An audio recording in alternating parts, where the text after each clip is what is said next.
அதிமுக தாவேகா கூட்டணி பேச்சுவார்த்தை. அதாவது 234 தொகுதிகள்ல 117 தொகுதிகள். அதாவது பாதிக்கு பாதி குடுக்கணும். நீங்க ஊழல் ஒழிப்பு அப்படின்னு சொல்றீங்க. அப்படி சொல்லிட்டு நீங்க அதிமுக கூட கூட்டணி வைக்கிறது அப்படிங்கறதே ஒரு பெரிய நகைமுறை. இப்ப விஜய் ஆதரவுல இருந்தா தான் வெற்றி பெற முடியும் அப்படிங்கிற தேவை இருக்கு அதிமுகவுக்கு. இப்ப கண்டிப்பாக அதிமுக அந்த அளவுக்கு நலிந்து போயிருக்கு அப்படின்னு நம்ம சொல்லலாம். அந்த 3% தாவேகாக்கு வந்துரும். வேல்முருகன் எவ்வளவு வரும், பிசி காட்டு இவ்வளவு வரும், பாமக இவ்வளவு வரும்னு இந்த பெர்சன்டேஜ் மட்டும் போதும் அப்படின்னு அவர் நம்புறாரு என்ன? ஆனா அவருக்கு அரசியல் பெருசா தெரியல அப்படிங்கிறது எல்லாத்துக்குமே தெரியுது. இல்லைன்னா புசியானந்த மாதிரி ஆட்களை கூட வச்சுக்கிட்டு கட்சியை நடத்த மாட்டார். இப்போ தமிழ்நாடு முழுவதும் சுற்றுப்பயணம் போய் நான் களத்துல சந்திக்கிறேன் இப்படி ஒரு முடிவு விஜய் எடுத்திருக்காரு. ஒரு செட் ஆஃப் அரசியல்வாதிகள் 40 வருஷமா பண்ணிக்கிட்டு இருக்கும்போது ஒருத்தர் இப்ப அரசியல் கட்சி ஆரம்பிச்சிருக்காரு, அவர் போய் மக்களை பார்க்கறன்னு அறிவிச்சதுக்கே நம்ம பாராட்டணும்னு எதிர்பார்க்கறது இருக்கு இல்லையா? அதையே நம்ம பயங்கரமா ஆராயணும்னு இருக்கு இல்லையா? அதுவே ஒரு பெரிய அரசியல் அவலமிங்க. 2026 விஜயால சாதிக்க முடியுமா? நீங்க ஒரு 18 மாசத்துல கட்சியில அதை உடைச்சிருவீங்க அப்படின்னு நினைக்கிறதெல்லாம் ரொம்ப ரொம்ப வேடிக்கை இருக்கு. நீங்க இன்னும் களமே காணல. அதாவது மக்களை போய் சந்திப்பாருன்னு பரந்தூர் சொல்லிட்டு பரந்தூர்ல போய் அவர் மக்களை சந்திக்கவே கிடையாது. இந்த ஒரு வருஷமே கூட அவர் எல்லா போராட்டங்களிலும் கலந்துக்கிறாரு, மக்களை போய் சந்திக்கிறாருன்னா கண்டிப்பா பிற நடிகர்களை விட விஜயால் அதிகமாக சாதிக்க முடியும். ஏன்னா விஜய்க்கு இது வரைக்கும் வந்த நடிகர்களை விட பயங்கரமான வசீகரத்தன்மை உண்டு. ஒருவேளை கூட்டணி வச்சா சப்போஸ் இப்போ 2 பேரும் சேர்ந்து ஒரு வெற்றி பெறாங்கன்னு வச்சுங்களேன், தாவேகாவுக்கு எல்லாருக்கும் ஒரு பதவி கிடைக்கும், அது மூலம் மக்கள் என்ன ரீச் அடையலாம். இது நல்ல விஷயம் தானே. இதை விஜய் என்ன முடிவு எடுப்பார்? ஒரு பிரச்சனையை நாங்கள் தீர்க்க போகிறோம் அப்படின்னா நாங்கள் எப்படி தீர்க்க போகிறோம்னு சொல்லணும்.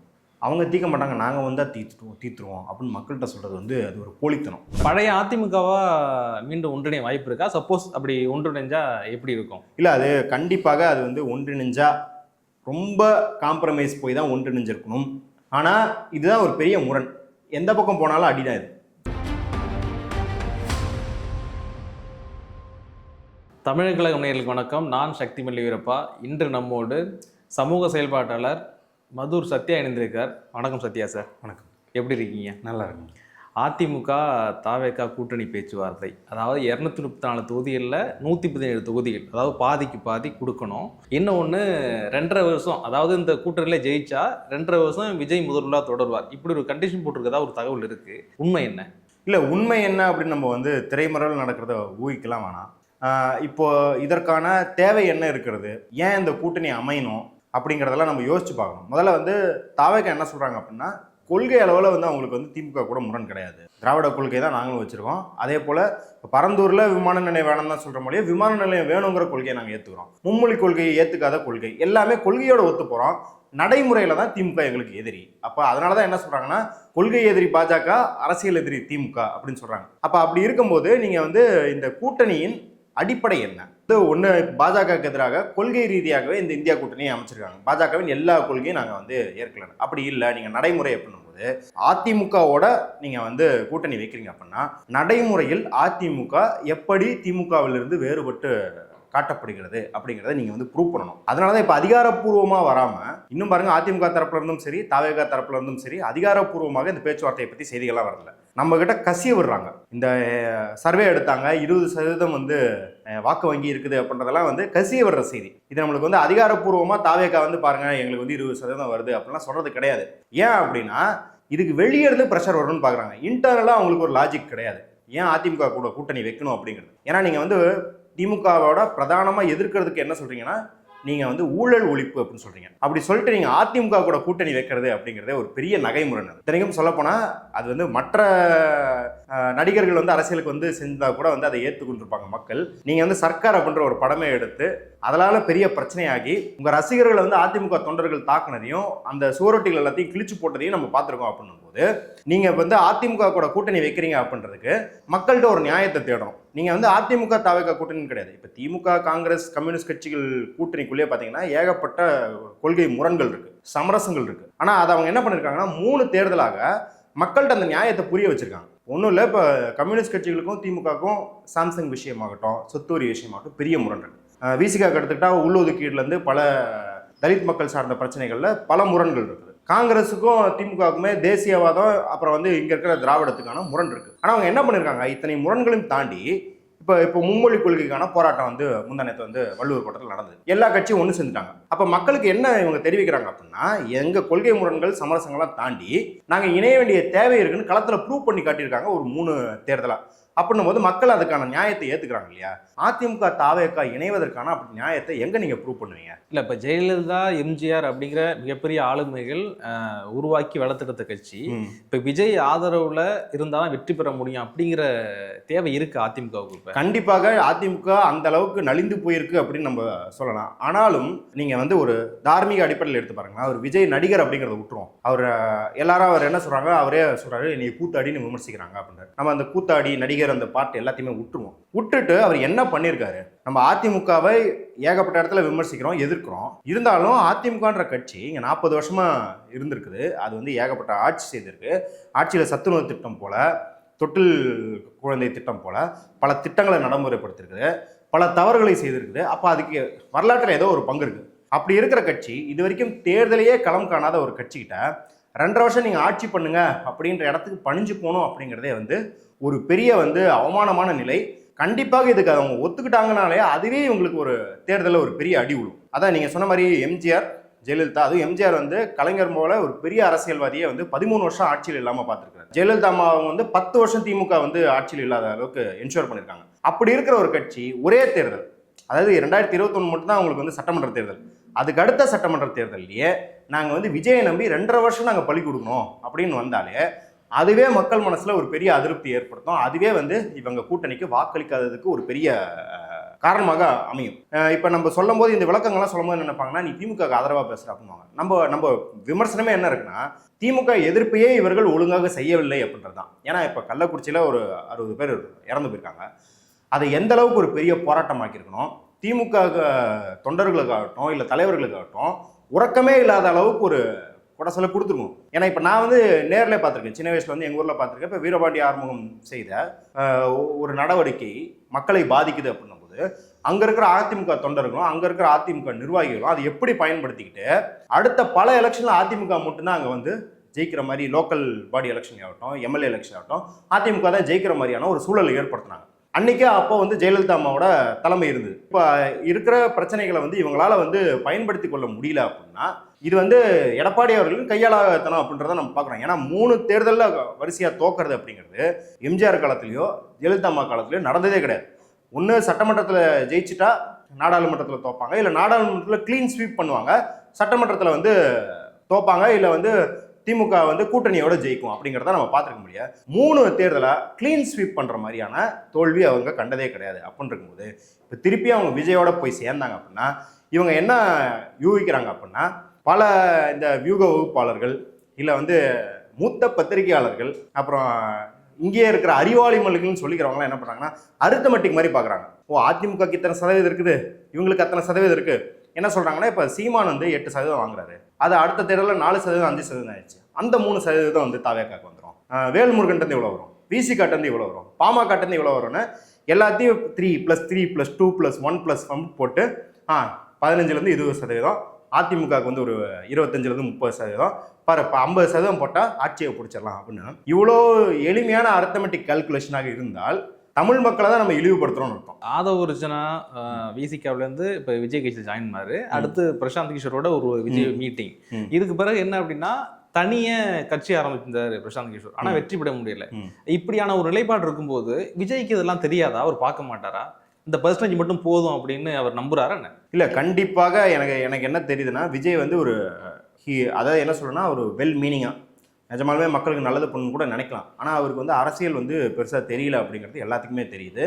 இல்லைனா வந்து புசியானது மாதிரி ஆட்களை கூட வச்சுக்கிட்டு கட்சியை நடத்த மாட்டார் அப்படிங்கிறது எல்லாருமே சொல்கிறாங்க. அதான் ஜானகிராமசாமி ஆடியோ லீக்லாம் பார்த்துருப்பீங்க. அவர் புலம்பி தள்ளுறாரு, இவர் இன்டெலிஜென்ஸ் கூடவே நீங்கள் யார் கூட வேணாலும் எதிர்கட்சி கூட வேணாலும் கூட நீங்கள் வந்து பேக் சேனலில் பேசிக்கிட்டு இருக்கலாம், அதில் ஏதாவது சமரசம் செய்யலாம், அது அரசியல் எல்லாம் நடக்கிறதான். ஆனால் ஒருக்க நீங்கள் வந்து கட்சியை வந்து இன்டெலிஜென்ஸ்க்கு அடமான வச்சிங்க அப்படின்னா கட்சியில் யாரோட இன்ஃபர்மேஷனும் பாதுகாப்பாக இருக்காதுன்னு அர்த்தம். அதுவே அந்த அடிப்படையே தெரியாமல் தான் அவர் வந்து இன்டெலிஜென்ஸ் கூட நெருக்கமாக இருக்காரு ஜானகிராமசாமி பேசுகிறார். இப்போ விஜய்க்கு வந்து ஐயநாதன் அவர்களும் வெளியே வந்துட்டு சொன்னார், ஐயநாதன் அவர்கள் மீது எனக்கு பெரிய நம்பிக்கை கிடையாது, ஏன்னா அவர் வந்து உள்ளே இருந்தபோது வேறு மாதிரி பேசினார், இப்போ வெளியே வந்துட்டு எல்லா உண்மையும் சொல்கிறார், அது அன்னெத்திக்கல் தான். ஆனால் அவர் என்ன சொல்கிறாரு அப்படின்னா, விஜய் அவர்கள் முழுமையாக நம்புறாரு, எதை சொன்னாலும் முழுமையாக நம்புறாரு. ஒரு பின்பத்தை இவங்களா கட்டமைச்சு அவர்கிட்ட கொடுக்குறாங்க, ரியலிஸ்டிக் அசஸ்மெண்ட் கொடுக்க மாட்டாங்க. ஒரு பயங்கரமான அரசியல் தந்திரம் படைத்தவருக்கு ஒரு நல்ல உக்தி என்ன அப்படின்னா, இப்போ அமித்ஷா அவர்கள்ட்ட இப்போ அண்ணாமலை அவர்கள் போய் ஏமாற்ற முடியாது. நீங்கள் நல்லா நோட் பண்ணி பாருங்கள், மோடி கூட வந்து அண்ணாமலை கூப்பிட்ட கூட்டத்துக்குலாம் வருவார். அமித்ஷா வரமாட்டார். ஏன் அப்படின்னு பார்த்தீங்கன்னா அவர் ஒரு பேரலாக ஒரு சிஸ்டம் வச்சிருக்காரு. இவங்க சர்வே எல்லாம் பண்ணுறாங்க இல்லையா, இப்போ சர்வே பண்ணுறாங்க இல்லை இங்கேருந்து ரிப்போர்ட் அனுப்புவாங்க அமித்ஷாக்கு, நாங்கள் வந்து இதை இவ்வளோ வெற்றி அடைச்சிட்டோம். ஆனால் இதெல்லாம் பைபாஸ் பண்ணுற மாதிரி அவர் பேரலாக ஒரு மெக்கானிசம் வச்சிருக்காரு. இவங்கெல்லாம் சொல்லாமல் அவங்க போய் கணிச்சிட்டு வந்து உண்மை நிலைமை என்னன்னு அமித்ஷாட்ட சொல்லிடுவாங்க. இப்போ விஜய்க்கு அந்த மாதிரி எதுவும் மெக்கானிசம் கிடையாது. அவருக்கு கொடுக்கறது என்னவோ அது மட்டும் தான் எடுத்துக்கிறாரோ இல்லையா, அவராக ஒரு மெக்கானிசம் வச்சு செக் பண்ணிக்கிறதுக்கான எந்த இதுவும் கிடையாது, இப்போதைக்கு வசதியும் கிடையாது. இன்னொன்று அது மாதிரி பயன்படுத்திக்கிறதுக்கோ உருவாக்குறதுக்கோ. இப்போ அமித்ஷா அப்படின்னா அவர் போகிறாரு உத்தரப்பிரதேசில், நீங்கள் பார்த்தீங்கன்னா உங்களுக்கு தெரியும், அவர் வந்து இந்த ஜஸ்டிஸ் லோயா வழக்கில் வந்து அவரை வந்து குஜராத்துக்குள்ளே வரக்கூடாதுன்னு சொல்லிட்டாங்க. உடனே அவர் என்ன பண்ணாருன்னா கிளம்பி உத்தரப்பிரதேசத்துக்கு போய் அங்கே இருக்கிற எல்லா தொகுதிகள் எல்லா பூத் கமிட்டிகளையும் போய் பூத்துக்கு 10 பேரை போட வச்சு ஒரு கோடி பேரை வந்து 1,40,00,000 பேரோட பேர் ஃபோன் நம்பர் எல்லாத்தையும் கலெக்ட் பண்ணி புக்லெட்டாக ரிலீஸ் பண்ணார். அப்போ அந்த அளவில் வேலை பார்க்க முடிஞ்சதுனால தான் உத்தரப்பிரதேசம் ஒரு காவி பூமியாக மாற்ற முடிஞ்சது அவரால். ஏற்கனவே காவி அந்த சென்டிமெண்ட் இருந்தாலும் அதை அறுவடை செய்கிறதுக்கு இந்த மாதிரியான உழைப்பும் இந்த களத்தில் போய் அதற்கான கட்டமைப்பு உருவாக்குறதுக்கான திறன் இருந்தது. விஜய்க்கு வந்து ஏற்கனவே நீங்கள் என்னன்றீங்கன்னா Z பிரிவு Y பிரிவு பாதுகாப்பு வேணுங்கிறீங்க, இல்லை வந்தால் கூட்டம் கூட்டிடுங்கன்னு பண்ணும்போது அவரால் அந்த மாதிரி மெக்கானிசம் உருவாக்குறதுக்கான வாய்ப்பே கிடையாது. இல்லை இந்த மாதிரி விமர்சனம் இருக்கும்போது தான் களத்தில் வந்து மக்களை சந்திக்க மாட்டாரு, இப்படி ஒரு விஷயம் இருக்கும்போது இப்போ வந்து தமிழ்நாடு முழுவதும் சுற்றுப்பயணம் போய் நான் களத்தில் சந்திக்கிறேன், இப்படி ஒரு முடிவு விஜய் எடுத்திருக்காரு. ஏதோ ஒன்று சின்னது பண்ணாலே அதை வந்து பயங்கரமாக பாராட்டணும்னு நினைக்கிறேன். இப்போ எல்லா அரசியல்வாதிகளும் அது திருமாவளவன் ஆகட்டும், இல்லை சிபிஎம் இப்போ வந்து செயலாளர் மாநில செயலர் தோழர் சண்முகம் ஆகட்டும், முத்தரசன் ஆகட்டும் சிபிஐயில், இந்த மாதிரி எல்லா அரசியல் தலைவர்களும் தொடர்ந்து மக்களை சந்திச்சுட்டு தான் இருக்கிறாங்க, மக்களோட உரையாடிக்கிட்டு தான் இருக்கிறாங்க. அவங்க ஆஃபீஸில் எப்போ போனீங்கனாலும் மக்கள் திரள் ஏகப்பட்டது இருப்பாங்க. இன்னும் சொல்லப்போனால் திருமாவளவர்களால் தூங்க முடியாத அளவுக்கு மக்களை சந்திச்சுக்கிட்டே இருப்பார். இத்தனையும் ஒரு செட் ஆஃப் அரசியல்வாதிகள் 40 வருஷமாக பண்ணிக்கிட்டு இருக்கும்போது ஒருத்தர் இப்போ அரசியல் கட்சி ஆரம்பிச்சிருக்காரு, அவர் போய் மக்களை பார்க்குறேன்னு அறிவிச்சதுக்கே நம்ம பாராட்டணும்னு எதிர்பார்க்கறது இருக்கு இல்லையா, அதையே நம்ம வந்து பயங்கரமாக ஆராயணும்னு இருக்கிறது இல்லையா, அதுவே ஒரு பெரிய அரசியல் அவலமைங்க. விஜய் விரும்புகிறவங்க இல்லை விஜய் தரப்புலேருந்து என்ன சொல்லப்படுது அப்படின்னா, விஜய் வந்தாலே போதும், அவரை பார்த்தாலே போதும் அப்படிங்கிற மாதிரியான ஒரு விஷயம் சொல்லப்படுது. அது டிக்கெட் தான் வித்து இந்த தலைமுறைக்கு அது தேவைப்படலை அப்படிங்கிற மாதிரி சொல்லப்படுது. இல்லை அப்படியெல்லாம் கிடையாதுங்க. எப்பயுமே இது வந்து என்னன்னா, நீங்கள் வந்து 19ஆம் நூற்றாண்டுலேருந்து இப்போ வரைக்கும் அரசியலில் அப்போ என்னன்னு வாங்கினா டெலிகிராம் வந்துருச்சு, இனிமேல் மக்களை நேரில் போய் சந்திக்க தேவையில்ல, தந்தி கொடுத்தாலே போதுன்ற அளவுக்கு இருந்தது, டெலிஃபோன் வந்தது, இன்டர்நெட் வந்தது, எல்லா காலத்திலும் இப்படி சொல்லப்பட்டு தான் இருக்குது. ஆனால் அல்டிமேட் அதிகாரம் மக்கள் கையில் தான் இருக்குது. இன்றைக்கி நீங்கள் தகவல் தொழில்நுட்பத்தை வச்சுட்டு இப்போ வியூக வகுப்பாளர்கள் வச்சுட்டு மக்களோட மனநிலையை மாற்றத்துக்கு பெரும் தாக்கம் ஏற்படுத்தலாம் அப்படிங்கிறதுலாம் ஓகே. ஆனால் அது மட்டுமே போதாது அப்படிங்கிறத நம்ம பாஜகவோட எக்ஸ்பீரியன்ஸ்லாம் தான் பார்க்கணும், நம்ம எதிரியின் எக்ஸ்பீரியன்ஸ்லாம் தான் நம்ம கற்றுக்குறோம். ஏன்னு பார்த்தீங்கன்னா இப்போ இந்த வியூக வகுப்பாளர்கள்லாம் ஃபர்ஸ்ட் ஆஃப் ஆல் இந்த 10 வருஷத்தில் அவங்களோட டெக்னிக்ஸ் நிறைய அவுடேட்டடாக இருக்குது அப்படின்றது தான். அவங்க வியூக வகுப்பாளர்கள் கன்சல்டிங் பண்ணியும் பல இடங்களில் பல கட்சிகள் தோற்கதை நம்ம பார்ப்போம். காங்கிரஸ் பார்த்தீங்கன்னா ராஜஸ்தான்லேயே ஆகட்டும், மத்திய பிரதேஷ்லேயே ஆகட்டும், பெரிய பெரிய கன்சல்டிங் ஏஜென்சிலாம் வச்சும் தோர்த்தது. இப்போ ஆப் வந்து டெல்லியில் என்ன ஆச்சு அப்படின்றத நம்ம பார்க்குறோம். ஸோ இப்படி இருக்கும்போது வியூக வகுப்பு அப்படிங்கிறதே இந்தியாவில் அவுடேட் ஆகிட்டு இருக்குன்னா அந்த தொழில் கிடையாது, அந்த தொழிலில் இவங்க பயன்படுத்துகிற உத்திகள்ன்றது அவுடேட் ஆகிட்டு இருக்கு, அவங்களே அப்டேட் ஆகணும் அப்படின்னு நிலைமைக்கு தள்ளப்பட்டிருக்காங்க. அது ஒன்று.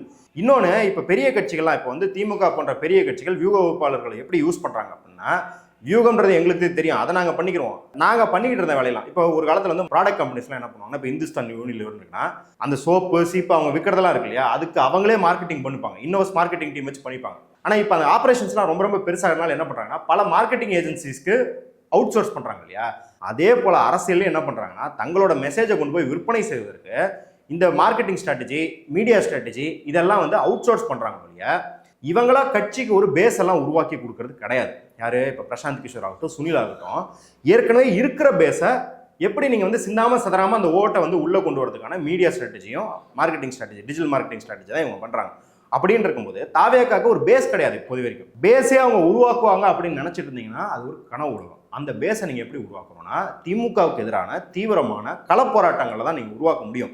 நீங்கள் இப்போ அரிட்டாப்பட்டியில் போய் ஒரு நடிகராக ஒரு பெரிய போராட்டத்தை எடுத்திருந்தீங்க அப்படின்னா, ஏன்னா இப்போ திமுக அப்படிங்கிறது வந்து பிரதானம் வந்து பாஜக எதிர்ப்பு, அரிட்டாப்பட்டி டங்ஸ்டன் விஷயம் அப்படிங்கிறது வந்து பாஜக கொண்டு வருது. இப்போ நீங்கள் அவங்களோட நாங்கள் தான் அதை பெட்டராக பண்ணுறோம் அப்படிங்கிற மாதிரி ஏன்னா இப்போ வந்து இடதுசாரி கட்சிகள் போய் போராட்டம் பண்ணியிருக்காங்க, நாங்களும் போய் போராட்டம் பண்றோம்னு ஒரு பெரிய லெவலில் தாவேக்கா வந்து டங்ஸ்டன்ல ஒரு போராட்டம் பண்ணி வாய்ப்பு கிடைச்சும் விஜய் மிஸ் பண்ணிட்டாரா? எல்லா இடத்துலயும் வாய்ப்பு கிடைத்து மிஸ் பண்றாங்கன்னு சொல்றோம். இப்போ நீங்க வந்து மும்மொழி கொள்கை ஆகட்டும், ஆனா பரந்தூர் போகும்போது என்ன உள்ளே விட மாட்டாங்க அப்படின்னு சொன்னாரு. இல்லைங்க, நீங்களே போகணும்னு அவசியம் கிடையாது. தொண்டர்கள் இருக்காங்கல்ல, எல்லாத்துக்கும் போராட்டம் பண்ணலாம்.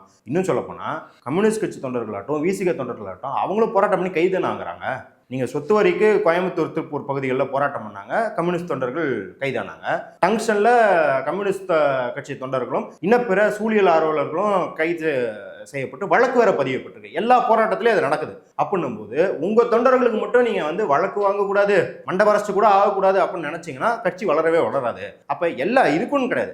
அம்பேத்கருக்கு எதிராக அமித்ஷா பேசுகிறார் அப்படின்னும் போது எல்லா கட்சியும், காங்கிரஸ் உட்பட, எப்படி காங்கிரஸ் வந்து ஒரு காலத்துல அம்பேத்கரோட முரண்பட்ட காங்கிரஸ் அந்த அளவுக்கு பெரிய போராட்டங்கள் எடுக்குது. இன்னும் சொல்லப்போனால் இப்போ காஞ்சிபுரத்தெல்லாம் பார்த்தீங்கன்னா ஒரு 3 கிலோமீட்டர் அவங்க வந்து நடைப்பயணம் மாதிரி போய், ஊர்வலம் மாதிரி போய் அம்பேத்கர் சிலைக்கு மாலை போட்டு எதிர்ப்பு தெரிவிக்கிறாங்க அமித்ஷாக்கு. அந்த மாதிரி இப்போ நீங்கள் இது ஒரு இஷ்யூ, அதாவது இப்போ டங்ஸ்டனு பரந்தூர்லாம் இஷ்யூ, ஒரு காம்ப்ளிகேஷன் இருக்குது, அதில் பாலிசி அப்படின்ற அளவுக்கு நீங்கள் சிந்திக்கணும்னா கூட இதெல்லாம் வந்து பாருங்கள் ஒரு அடையாள வல்ல போராட்டம். அம்பேத்கரை நாங்கள் தூக்கி பிடிக்கிறோம். அதே போல் வந்து சீமான் அவர்கள் வந்து பெரியாரா இவ்வளவுதானே இல்லை, அவ்வளோ மோசமாக திட்டுறாரு. கடைசியில் இருக்கிற ஒரு 10 பேர் தான் தொண்டர்கள் இருக்கிற அப்படின்னு சொல்ற பெரியாரிய இயக்கங்கள் அமைப்புகள் கூட இல்லை, குழுக்கள், வாசிப்பு வட்டங்கள் வச்சிருப்பாங்கல்ல, அவங்க கூட தெருவில் இறங்கி போராடுறாங்க. சீமானோட உருவபூமி இருக்கிறாங்க, சீமானுக்கு கண்டனம் தெரிவிக்கிறாங்க. நீங்க அந்த அளவுக்கு வீரியமா கூட பண்ண வேணாம், ஆனா ஒரு 100 பேரை கூட்டு வந்து சீமானுக்கு கண்டனம் தெரிவிங்க.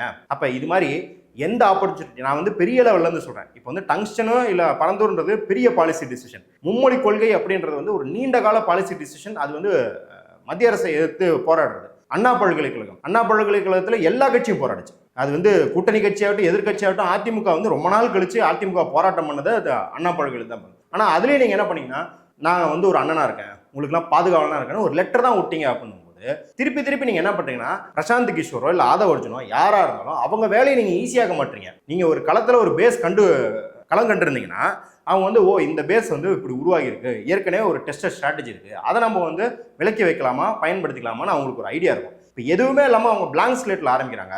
அதனால தான் பார்த்தீங்கன்னா இந்த மாதிரி வந்து வியூகம் வகுத்துறது, அதை வந்து இந்த சர்வே இதை லீக் பண்ணி விடுறது, ஆடியோ லீக் பண்ணுறது, இல்லை வந்து அதிமுக கூட்டணியில் வந்து இதை கேட்குறாங்க அதை கேட்குறாங்கன்னு இவங்களா ஒரு தகவலை வெளியே விடுறதுனா மக்கள் மத்தியில் வெறும் பெர்செப்ஷன் மட்டுமே பில்ட் பண்ணுறாங்க. இவங்க என்ன நினச்சிக்கிறாங்கன்னா, எம்ஜிஆர் அவர்கள் அவர் வந்து ஒரு இமேஜ்னால தான் வந்தார். கண்டிப்பாக திரைப்படத்தில் இருந்த பிரபலியத்தினால அவர் முதல்வர் ஆனதுக்கு ஒரு பெரிய பங்கு. ஆனா அதற்கு முன்னாடி அவருக்குன்னு ஒரு களம் கண்டிருக்காரு, அரசியல் இருந்தாரு, அரசியல் இருக்காரு, போராட்டங்கள் இருந்திருக்காரு. அவர் நடிகர் ஆகிறதுக்கு முன்னாடியே வந்து ஜெயிலுக்கு எல்லாம் போயிருக்காரு.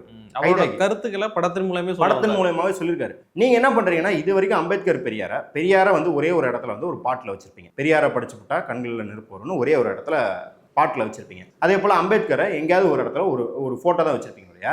பெரியார் அம்பேத்கர் கருத்துக்களை நான் வந்து தீவிரமா பேசினேன். இப்ப வந்து கமலஹாசன் வந்து ஒரு பெரிய காந்தியவாதி, அவர் வந்து காந்தியவாதி நியாயத்துல வந்து ஹேராம்னு ஒரு பெரிய படமே எடுத்து விட்டுருக்கிறாரு. அந்த மாதிரி கூட நம்ம விஜய் அவர்கள் வந்து பெரியார் அவர்களுக்கோ அம்பேத்கர் அவர்களுக்கோ டெடிக்கேட்டடா ஒரு படம் எடுத்ததாக கிடையாது.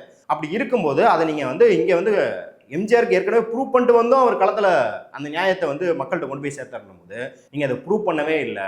இன்ன வரைக்கும் ஒரு அடையாளமாக கட் அவுட்டாக மாலை போடுவதாக தான் இருக்கு அப்படின்னும் போது நீங்க அதை மக்கள்கிட்ட போய் அதை களம் காணணும். ஏன்னா இப்ப பெரியாரிய அம்பேத்கரிய சிந்தனைகள் அப்படின்னா உங்களுக்கு ஏகப்பட்ட சாதி ஒடுக்குமுறை பிரச்சனைகள், டெல்லியின் எதேச்சி அதிகாரம், பார்ப்பனியம், இந்த பிரச்சனைகள்லாம் இருக்கும்போது அதுக்கெல்லாம் ஒவ்வொரு பிரச்சனைகளுக்கும் பல்வேறு நிகழ்வுகள் இருக்கு. அந்த நிகழ்வுகளில் உங்களை நீங்கள் போய் துருத்திக்கணும். இப்போ சீமான் அவர்கள் பார்த்தீங்கன்னா, சீமான் அவர்கள் பாலிடிக்ஸ்லாம் நம்ம கொஞ்சம் கூட உடன்படுறது கிடையாது. ஆனால் அவர் அட்லீஸ்ட் என்ன பண்ணுவார்னா, மற்ற கட்சிகள்லாம் பெரிய போராட்டம் எடுத்திருப்பாங்க, போராட்டம் வந்து ஒரு 20 நாளாக போயிட்டு இருக்கும். ஒரு 21ஆவது நாள் என்ன பண்ணுவார், போராட்டம் நடக்கிறதுலேருந்து ஒரு 50 மீட்டர் தள்ளி ஒரு ப்ரெஸ் மீட்டை போட்டுட்டு பத்திரிகைக்காரங்கள்லாம் பிடிச்சி ராகிங் பண்ணிட்டு ககான்னு சிரிச்சுட்டு நான் தான் போராட்டம் பண்ணுன்னு ஒரு பாவலாவது கட்டுவார் இல்லையா? அதையாவது நீங்கள் பண்ணுங்க. எல்லா போராட்டத்திலையும் ஒரு போய் தன்னை நுழைச்சிக்குவார். ஒரு போராட்டம் நீங்கள் வந்து கடைசி 2 வருஷத்துல தமிழ்நாட்டில் இருந்த எல்லா போராட்டத்திலையும் பார்த்தீங்கன்னா ஒரு ப்ரெஸ் கான்ஃபரன்ஸ் போய் போட்டு வச்சிருப்பாரு, நானும் டோக்கன் போறேன்னு. அந்த மாதிரியாவது துவக்கத்துக்கு அந்த மாதிரியாவது ஆரம்பிக்கணும் அப்படிங்கிறத நம்ம பார்க்குறோம். 2026 விஜயால சாதிக்க முடியுமா? நான் சேலத்தில் வந்து 5 ரோடு அப்படின்னு சொல்லிட்டு ஒரு ஜங்ஷன் இருக்குது, ரொம்ப ஃபேமஸான ஜங்ஷன். எனக்கு தெரிஞ்சு இந்த மாநிலத்தில் 5 ரோடு இருக்கிற ஒரு ஜங்ஷன் தான் நினைக்கிறேன். அங்கே வந்து விஜயகாந்த் வந்தார் ஃபர்ஸ்ட் கட்சி ஆரம்பிச்சும்போது. நான் வந்து ஒரு ஸ்டேஷனரி கடையில் வந்து பென்சில் வாங்கிட்டு இருந்தேன். அப்போ வந்து டக்குன்னு அவர் இறங்க வரலாம் தெரியாது, அந்த இடத்த பாஸ் பண்ணி போவார் அப்படின்னு தான் தெரியும். அவர் ஏதோ யோசிச்சிருக்காரு, டக்குன்னு டிரைவர் நிறுத்த சொல்லி இறங்கிட்டார். ஒரு 10 நிமிஷத்துக்குள்ள ஒரு இந்த பக்கம் 2 கிலோமீட்டர் அந்த 2 கிலோமீட்டருக்கு டிராஃபிக் ஜாம் ஆயிடுச்சு. அத்தனை மக்களும் ஓடி வந்து அவரை பார்க்குறாங்க. அவர் டக்குன்னு ஒரு மின்னல் மாதிரி வந்தார், வந்துட்டு நல்லா இருக்கீங்களா அப்படின்னு சொல்லி கடையில் பேசிட்டு சூப்பர் தொழிலாம் நல்லா போதா, எதுவும் பிரச்சனைனா நம்ம பார்த்துக்கலாம் அப்படின்னு சொல்லிட்டு அவர் போயிட்டார். அந்தளவுக்கு கூட்டம், அந்தளவுக்கு ஒரு வசீகரம். ஏன்னா அப்போது விஜயகாந்த் அவர்கள் அரசியலுக்கு வரும்போது பார்த்தீங்கன்னா சினிமா ரீதியாக அவரை வந்து பயங்கரமாக கலக்க ஆரம்பிச்சிட்டாங்க. லுலுசபாலேருந்து எல்லாமே பார்த்தீங்கன்னா அவர் வந்து ப்ரைமில் கிடையாது. அவர் பிரைம்ல வந்து ஒரு கேப்டன் பிரபாகரன் இருந்த விஜயகாந்த்க்கு தாண்டி நரசிம்மா வாஞ்சிநாதன்ற படத்துல இருந்து வெளியே வந்து கடைசியில் எங்கள்னா அந்த மாதிரியான குடும்ப படங்கள் நடிச்சு தான் அவர் வெளியே வராரு அரசியலுக்கு வரும்போது. அப்படி இருக்கும்போது நடிகராக கூட அவர் பீக்லே இல்லாத போது கூட அவ்வளோ கூட்டம் இருந்தது. அப்படி இருந்துமே கூட அவரால் முதல் தேர்தலில் அந்த அளவுக்கு ஒரு சீட்டுக்கு மேலே ஜெயிக்க முடியல அப்படின்னு பார்க்குறோம். அப்போ எப்பயுமே அதான் சொல்கிறோம்ல, மக்களை நம்ம வந்து ரொம்ப ரொம்ப குறைச்சி மதிப்பிட்டே இருக்கிறோம் எப்போ பார்த்தாலும். சினிமாவில் பார்த்து விசில் அடிச்சாங்கன்னா அவங்க வந்து ஓட்டு போட்டுருவாங்க அப்படிங்கிறது. ஏன்னா மக்களை வந்து இங்கே நிறைய கட்டமைப்புகள் வந்து பிடிச்சு வச்சிருக்கு. சாதி, மதம், உங்களுக்கு என்னென்ன ஊர், என்னென்ன மொழி, என்னென்ன வட்டார மொழி, என்னென்ன தொழில் பண்ணுறீங்க, என்ன உங்கள் பொருளியல் நிலை, என்ன இத்தனை சமூக கட்டமைப்புகள், இதெல்லாம் 2000-3000 வருஷமாக அப்படியே உருவாகி ஒரு பூதாகரமாக வளர்ந்துருக்கிற கட்டமைப்புகள் மக்களை கட்டி போட்டிருக்கும் போது நீங்கள் வந்து ஒரு 18 மாதத்தில் வந்து கட்சியில் வந்து அதை உடச்சிருவீங்க அப்படின்னு நினைக்கிறதெல்லாம் வந்து ரொம்ப ரொம்ப வேடிக்கையாக இருக்குது. இன்னும் பாருங்கள், அவங்க வந்து உதயநிதி அவர்கள் மேலே வைக்கும் ஒரு பெரிய விமர்சனம்னா, அவர் வந்து 2018 தான் அரசியலுக்கு வராரு, 2019 தேர்தலுக்கு 2018 தான் அரசியல் வராரு, 6 வருஷத்துல துணை முதல்வர் ஆகிட்டாரு. அதுக்கு மாற்றா இவர் என்ன சொல்றாருன்னா 18 மாதத்துல நான் முதல்வரே ஆவேன்றார். அப்போ அது பார்த்தீங்கன்னா அதுவே ஒரு பெரிய முரணாக இருக்குது அப்படின்னும் போது இந்த முரண்லாம் மக்கள் வந்து புரிஞ்சுக்காமலாம் கிடையாது. அப்போ அப்படி இருக்கும்போது மக்கள் என்ன கேட்பாங்க? இப்போ விஜயகாந்த் அவர்கள்லாம் அரசியல் பேசியிருக்காரு, படத்தில் களத்தில் நிறைய போராட்டங்கள், ஈழ விடுதலை போராட்டத்திலிருந்து உங்களுக்கு வந்து இப்போ சிங்கப்பூர், மலேசியாவுக்கு போய் அங்கே இருக்கிற தமிழர்களோட உரையாடல் வந்து அவர் இருந்த துறையிலே பல பிரச்சனைகளை வந்து சால்வ் பண்ணி காட்டியிருக்காரு. நம்ம கட்சி ஆரம்பிக்கிறது முன்னாடியே அவர் கொடுத்த நிதி இன்ன வரைக்கும் பேசுறாங்கல்ல. ஆமா, எது இருந்தாலும் நிதி கொடுத்துவார். எதுக்கு? ஆமா, யாரை போய் பார்த்தாலும் வந்து பிரச்சனையை சால்வ் பண்ணிப்பாரு. அவர் நடிகர் சங்கம் ஆகட்டும், ப்ரொடியூசர் கவுன்சில் ஆகட்டும், அத்தனை பிரச்சனைகளை அவர் சால்வ் பண்ணி வச்சிருக்காரு. அப்படின்னும் போது அவரோட நிர்வாகத்திறன் ஏற்கனவே ப்ரூவ் பண்ணப்பட்டிருந்தாலும் அவருக்கு மக்கள் அவ்வளோதான் வாக்கு செலுத்தினாங்க. ஏன் அப்படின்னா, நீங்கள் போராட்டம் அப்படின்னு வந்தால் இப்போ நீங்கள் வைகோ அவர்களோ திருமாவளவன் அவர்களோ சிறை சென்றாங்க இல்லையா விடுதலை புலிகளுக்கு ஆதரவாக, அந்த அளவுக்கு வீரியமாக போராட்டம் பண்ணால் தான் மக்களை ஏற்றுக்கிறாங்க. அப்படின்னும் போது நீங்கள் இன்னும் களமே காணல. அதாவது மக்களை போய் சந்திப்பாருன்னு பரந்தூர் சொல்லிட்டு பரந்தூரில் போய் அவர் மக்களை சந்திக்கவே கிடையாது. அவர் போய் வேனில் நின்று பேசுறாரு. மக்களை சந்திக்கிறது அப்படிங்கிறது அது கிடையாது. அது வந்து இப்போ தேர்தல் நேரத்தில் மக்களே சந்திக்கிறாங்க அப்படின்றதுனா அது மக்களை சந்திக்கிறது கிடையாது. மக்களை சந்திக்கிறதுனா மக்களோட போய் கை குலுக்கணும், பேசணும், அவங்க வீட்டில் உட்காரணும், சாப்பிடணும், அவங்க குறைகளை கேட்கணும். இதுதான் மக்களை சந்திக்கிறது. இல்லை ஒரு பெருந்திரளாக ஒரு ஆலமரத்துக்கடியில் கூட உட்காந்து மக்களை சந்திக்கலாம். ஆனால் நின்றுட்டு மக்கள் என்ன சொல்கிறாங்க அப்படின்னு கேட்காம நான் சொல்கிறத மக்கள் கேட்கணும் அப்படிங்கிறது மக்கள் சந்திக்கிறது கிடையாது அப்படிங்கிறத நம்ம பார்க்குறோம். அந்த முறையை வந்து விஜய் உடைச்சிட்டார் அப்படின்னா கண்டிப்பாக நான் சொல்கிறேன், இந்த ஒரு வருஷமே கூட அவர் எல்லா போராட்டங்களிலும் கலந்துக்கிறாரு, மக்களை போய் சந்திக்கிறாருன்னா கண்டிப்பாக பிற நடிகர்களை விட விஜயால் அதிகமாக சாதிக்க முடியும். ஏன்னா விஜய்க்கு இது வரைக்கும் வந்த நடிகர்களை விட பயங்கரமான வசீகரத்தன்மை உண்டு. ஏன்னா எம்ஜிஆரோட ஒப்பிடல, அதுக்கப்புறம் வந்த நடிகர்கள் காட்டிலும் விஜய்க்கு பயங்கரமான வசீகரத்தன்மை உண்டு. குறிப்பாக இளைஞர்கள் மத்தியில் முழு ஆதரவும் கூட இருக்கும். அவர் களத்துக்கு வந்து நேராக மக்களை சந்தித்து காட்டமாக நான் என்ன சொல்கிறேன்னா, நீ திமுகவுக்கு ஆதரவாக பேசுகிற, பாஜகவை எதிர்கொன்ற, அதெல்லாம் தேவையே இல்லை. பாஜகவை எதிர்க்கணும். அவர் திமுகவுக்கு எதிராக காட்டமாக களத்தில் வந்து பேசிவிட்டால் ஒவ்வொரு களத்துக்கும் வந்து அந்த குறிப்பான பிரச்சனைகளில் திமுக வந்து வெளுத்து வாங்கிட்டாருனாலே ஒரு பெரிய பாப்புலாரிட்டி வரும்.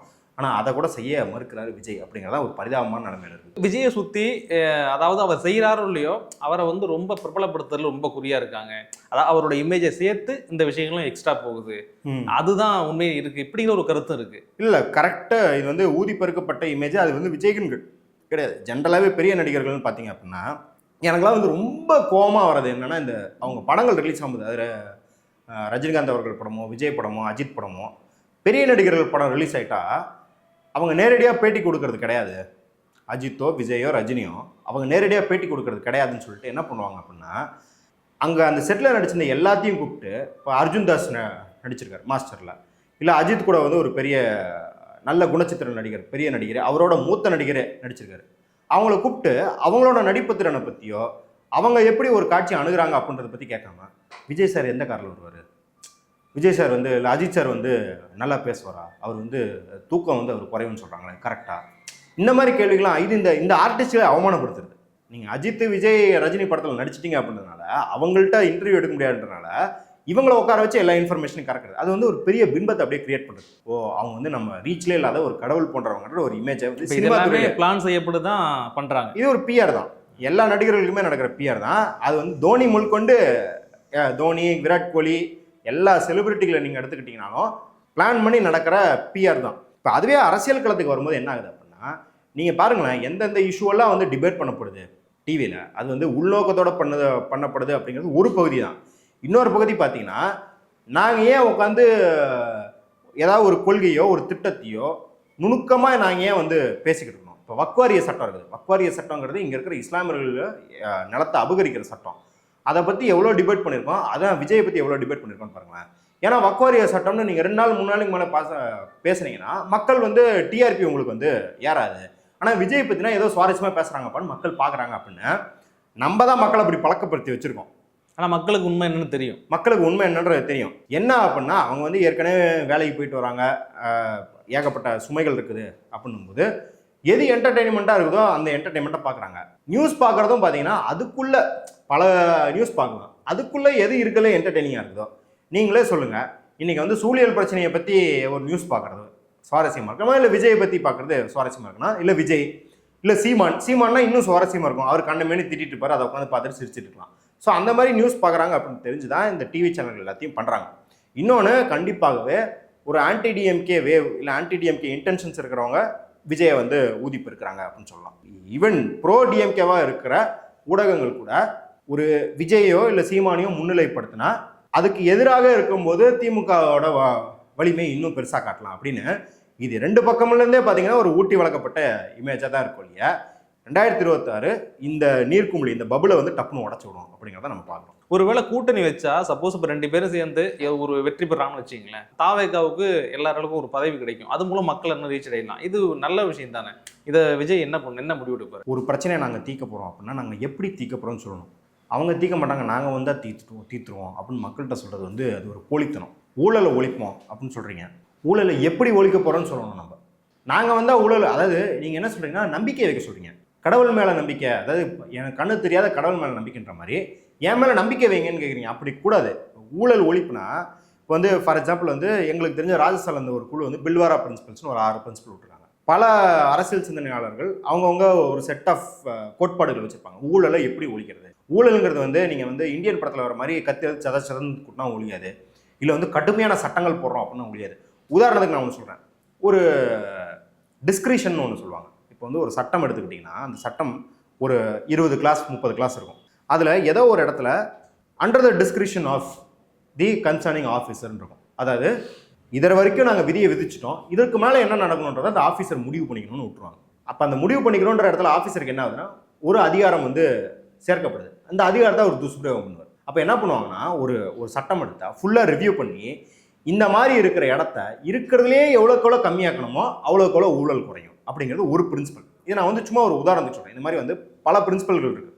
ஊழல் ஒழிக்கணும்னா இந்த மாதிரியான குறிப்பான திட்டங்கள் இருக்குது.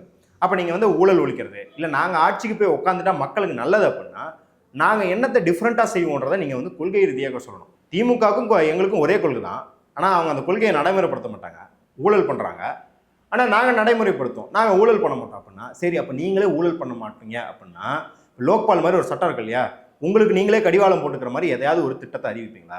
சரி, அதே போல் நீங்கள் அதிமுக கூட சேர்ந்து ஆட்சி பண்ணும்போது எந்த கொள்கையின் அடிப்படையில் நீங்கள் ஆட்சியை பகிர்ந்துக்குவீங்க? நீங்கள் 2.5 வருஷங்கிறது அது உங்களுக்கு வந்து காக்கி நாடா ஒன்றுது இந்த நாடா என்னதுங்கிற மாதிரி உங்களுக்குள்ள பகிர்ந்துக்கிறது, அது மக்களுக்கு பிரயோஜனம் கிடையாது.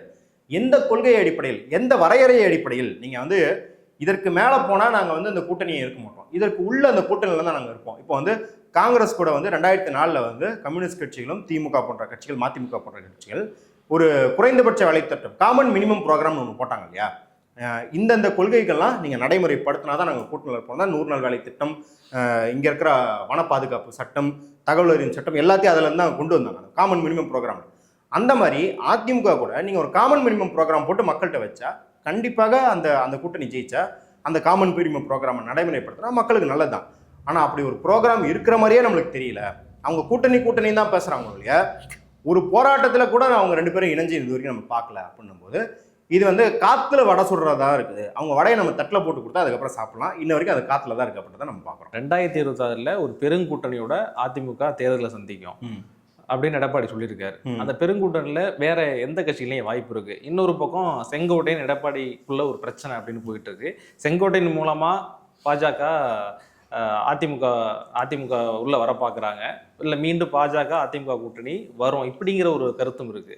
பெருங்கூட்டணி அப்படின்னா முதல்ல அவங்க சிதறப்பட்ட கூட்டணிகளை ஒன்று சேர்த்தனால அதுவே பெருங்கூட்டணி தான். ஆக்சுவலி அதிமுக, தேமுதிக, பாமக இந்த கட்சிகள் வந்து ஒன்றிணைஞ்சாலே அது பாஜக தாவேகா இல்லாமே அது ஒரு பெரிய பலம் கொண்ட பழைய அதிமுகவா மீண்டும் ஒன்றிணைய வாய்ப்பு இருக்கா? சப்போஸ் அப்படி ஒன்றிணைஞ்சா எப்படி இருக்கும்? இல்லை, அது கண்டிப்பாக அது வந்து ஒன்றிணைஞ்சா ரொம்ப காம்ப்ரமைஸ் போய் தான் ஒன்றிணைஞ்சிருக்கணும். ஆனால் இதுதான் ஒரு பெரிய முரண். எந்த பக்கம் போனாலும் அடிதான் இது. இந்த சென்ட்ரல் ஃபிகர் இருந்தபோது ஜெயலலிதா அம்மா அப்படின்றவங்க வந்து ஒரு பயங்கர சென்ட்ரலைஸ்டாக அதிகார குவியலாக அவங்க மையத்தில் வச்சுருந்தாங்க. அவங்க உடஞ்சதுக்கப்புறம் பார்த்தீங்கன்னா எல்லாமே செதில் தங்க மாதிரி உடஞ்சிருச்சு.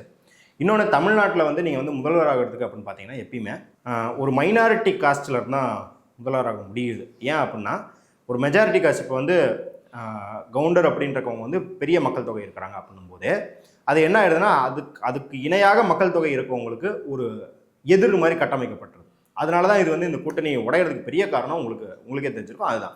அப்போ அப்படி இருக்கும்போது அது ஒன்று சேர்த்தணும் அப்படின்னா இந்த லெவலில் எல்லாத்துலேயும் காம்ப்ரமைஸ் பண்ணிக்கணும். நீங்கள் பார்த்துருப்பீங்க, எடப்பாடி அவர்கள் வந்து இங்கே உள்ளே வரக்கூடாது அப்படின்னு பேசின லெவலில் இருந்து ஓபிஎஸ்ஸை வந்து ஒரு தரப்பு வந்து அவர்கள் சாதிக்க துரோகி அப்படின்னு சித்தரிக்கிற லெவல்லேருந்து பயங்கர வெட்ட வெளியாகவே ஒரு சாதி அரசியலாக அது உருவெடுத்தது. அப்போ அதையெல்லாம் நீங்கள் சரி செய்து இந்த கூட்டணி அமைச்சிட்டிங்க, சக்ஸஸ்ஃபுல்லாக அமைச்சிட்டிங்கன்னா அது ஒரு பெரிய பலம் தான். அது ஒரு பெரிய பலம். தேமுதிக, பாமக இருக்குது. கண்டிப்பாக விசிகாவோ கம்யூனிஸ்ட் கட்சிகளோ அங்கேருந்து வரப்போகிறதில்ல. இன்னும் சொல்லப்போனால் எடப்பாடி அவர்கள் ஒரு ஜெயலலிதா அம்மா அவர்கள் அளவுக்கு ஒரு அரசியலோ இல்லை ஒரு ஆளுமையோ இருந்திருந்தால் இந்நேரத்துக்கு வேல்முருகன் அவர்களை இழுத்துருக்கலாம் இந்த பக்கம். ஏன்னா வேல்முருகன் அவர்கள் வந்து எவ்வளோ அதிருப்தியோடு பேசினார், எவ்வளோ விமர்சனங்களை வைத்தார் திமுக மேலது அப்படின்னு நம்ம பார்த்தோம். அப்படி இருக்கும்போது கண்டிப்பாக அவர் இழுக்கிறதுக்கான எல்லா வாய்ப்புகளும் இருந்துச்சு. அதை தவற விட்டாங்க. சரி, அது போனால் போகட்டும். இன்றைக்கி வந்து எடப்பாடி அவர்கள் தலைமையில் நீங்கள் வந்து பாமக, தேமுதிக, தாவேகா வந்து தாவேகாவை நினச்சிக்கோங்க. இந்த மாதிரி ஒரு கூட்டணி இருந்தது அப்படின்னா கண்டிப்பாக அது வந்து திமுகவுக்கு வந்து ஒரு பெரிய சேலஞ்சாக தான் இருக்கும். அதெல்லாம் மறுக்கவே முடியாது. ஆனால் என்ன அப்படின்னா இந்த கூட்டணி நீங்கள் ஃபஸ்ட்டு அமைச்சிட்டு நீங்கள் தாவேக்காட்ட கேட்டிங்கன்னா தாவேக்காவும் ஒரு 4ஓட 5 ஒரு கட்சியில் வந்து இணைஞ்சிக்கும். தாவேக்கா இணைய வாய்ப்பு இல்லை. இணைய வாய்ப்பு இருக்குது. ஆனால் என்ன அப்படின்னா நான் இது என்ன சொல்கிறேன் அப்படின்னா இந்த ஓபிஎஸ் அணி அவர்களையோ இல்லை வந்து டிடிவி தினகரன் எல்லாத்தையும் ஒன்று சேர்த்துட்டு நீங்கள் அதிமுக ஒரு வலுப்பெற்ற கட்சியாக இருந்தால் நீங்கள் சொல்கிற டேர்ம்ஸ்க்கு தாவேக்கா வரும்.